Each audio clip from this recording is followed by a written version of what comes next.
Assalamualaikum warahmatullahi wabarakatuh. Good morning student. How are you today? Alhamdulillah, I am fine too. Pada kesempatan hari ini kita akan belajar kembali tentang pelajaran tematik di tema yang keempat. Dan temanya hari ini atau pokok materinya adalah tentang membuat peta pikiran. Tentu kalian akan bertanya-tanya, apa itu peta pikiran? Nah, akan Ustadz jelaskan dalam video berikut ini.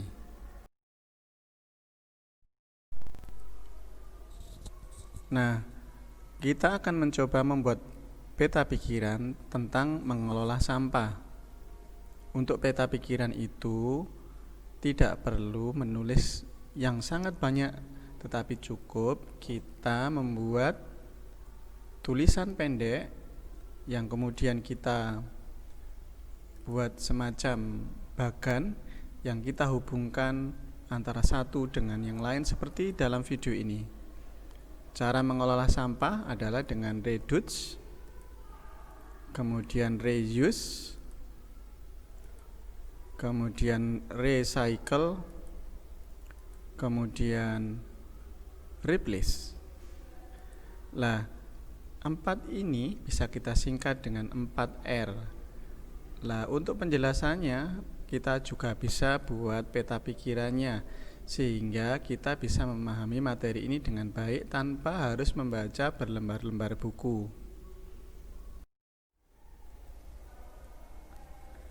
Kemudian mari kita berikan arti atau pengertian dari reduce. Reduce adalah mengurangi penggunaan sampah anorganik. Jadi misalnya ketika kita sedang berbelanja, kita bisa menggunakan tas yang bisa kita pakai berkali-kali sehingga kita tidak menggunakan sampah plastik atau tas plastik ya ketika kita sedang berbelanja. Jadi tasnya itu bisa kita pakai berkali-kali. Reduce, mengurangi penggunaan sampah anorganik. Kemudian reuse adalah menggunakan kembali barang yang bisa dipakai.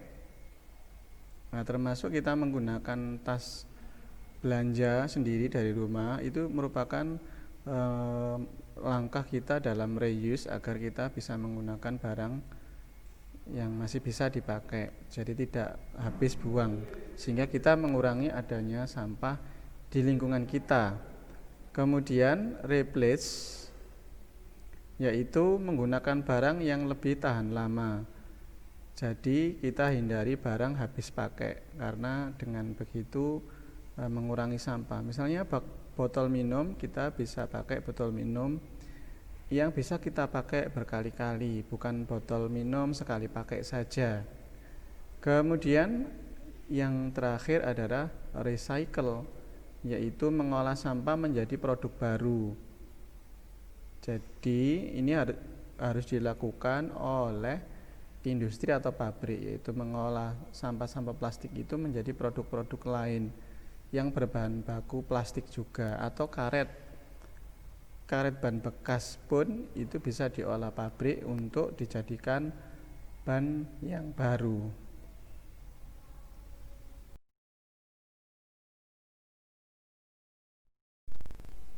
Mari kita selanjutnya membaca bacaan berikut. Didengarkan baik-baik anak-anak ya, karena setelah bacaan ini nanti kita juga akan membuat peta pikiran dari bacaan ini. Bacaannya berjudul Pentingnya Budaya Tegur Sapa. Senangnya tinggal di desa Serehwangi. Kedekatan hubungan antar warga membuat mereka saling menjaga. Tidak semua warga desa Serehwangi merupakan penduduk asli. Sebagian warga merupakan pendatang. Mereka masuk ketika kampung ini dibuka sebagai wilayah transmigrasi. Walaupun demikian, perbedaan asal-usul tidak merenggangkan kedekatan mereka.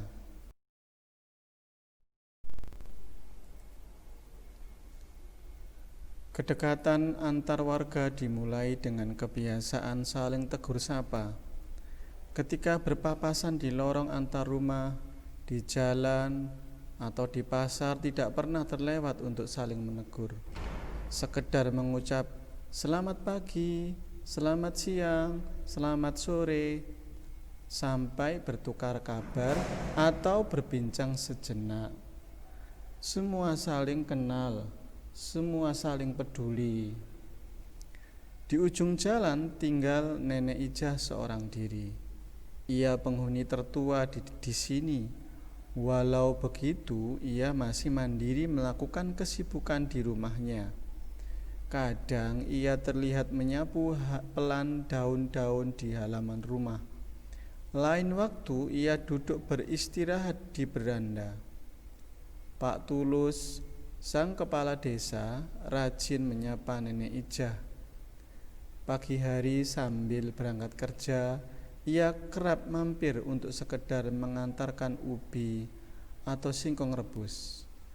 Suatu hari ia lewat lagi seraya melambai pada Nenek Ijah yang duduk di beranda.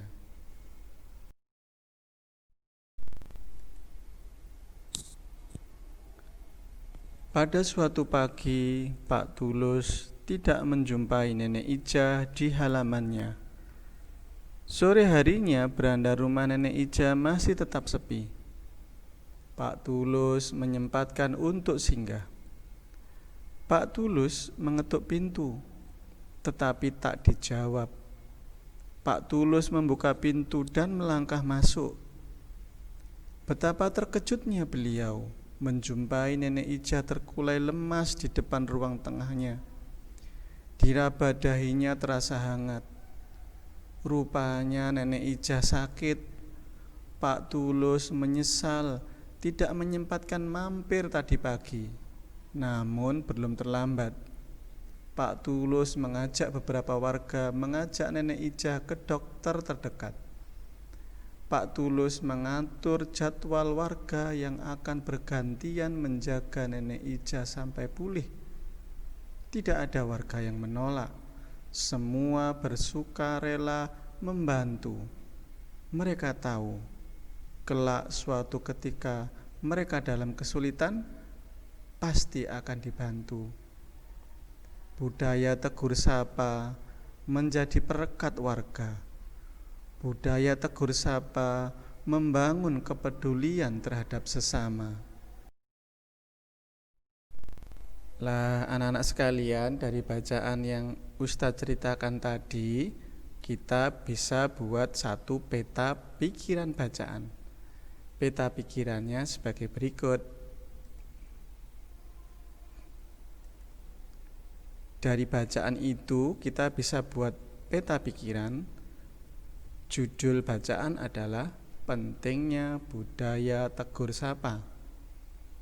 Kemudian cabang peta pikiran yang kita bisa buat yang lain adalah tokoh dari cerita itu adalah Pak Tulus dan Nenek Ijah. Kemudian sifat tokoh yang ada. Pak Tulus bersifat ramah dan ringan tangan. Sementara Nenek Ijah juga bersifat ramah. Peta pikiran yang lain yang kita bisa buat adalah tentang tempat. Cerita itu di Desa Serehwangi. Kemudian cabang peta pikiran yang bisa kita buat lagi adalah awal cerita, bahwa Pak Tulus dan Nenek Ijah sering berjumpa. Mereka akrab. Kemudian peta pikiran yang lain adalah di akhir cerita Nenek Ijah sakit dan ditolong oleh Pak Tulus. Dan terakhir peta pikiran yang bisa kita buat adalah pesan moral dari cerita itu. Pesan moralnya adalah budaya tegur sapa merekatkan kekeluargaan. Nah, dari peta pikiran yang ada di video ini kita bisa tahu bahwa sebenarnya peta pikiran itu bisa meringkas tulisan, bisa membuat kita cepat memahami bacaan. Ananda di rumah bisa mencoba sendiri membuat peta pikiran pada bacaan-bacaan yang lain. Terakhir, pesan dari Ustadz di sekolah adalah untuk Ananda sekalian, don't forget pray on time, don't forget obey your parent, don't forget reading of Holy Quran, don't forget study hard, and be careful. Terima kasih atas perhatiannya. Wassalamualaikum warahmatullahi wabarakatuh.